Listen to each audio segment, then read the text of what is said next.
একটা শান্ত ছোট্ট গ্রামে থাকতো দুষ্টু আর বুদ্ধিমান এক বিড়াল। তার নাম টুনি। গ্রামের সবাই তাকে খুব ভালোবাসতো। টুনি সারাদিন খেলা করে, রোদ পোহায় আর চারপাশের সবকিছু খুঁটিয়ে খুঁটিয়ে দেখে।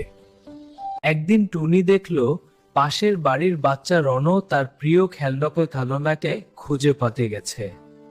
টুনি বুঝল কিছু একটা গোলমাল আছে।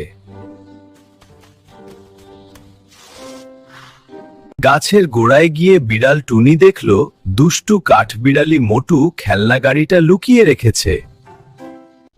টুনি মিউ করে ডাকতেই মোটু ভয় পেয়ে গেল, কিন্তু টুনি রাগ দেখাল না, হেসে বলল এটা রনর জিনিস, তাকে ফেরত দিতে হবে। মোটু কাঠবিড়ালি লজ্জায় মাথা নিচু করে খেলনাটা বের করে দিল। টুনি বিড়াল মুখে করে খেলনা নিয়ে দৌড়ে গেল রনর কাছে। খেলনা ফিরে পেয়ে রন খুব খুশি হয়ে টুনিকে জড়িয়ে ধরল। সেদিন থেকে সবাই টুনিকে ডাকতো গল্পের শিখা।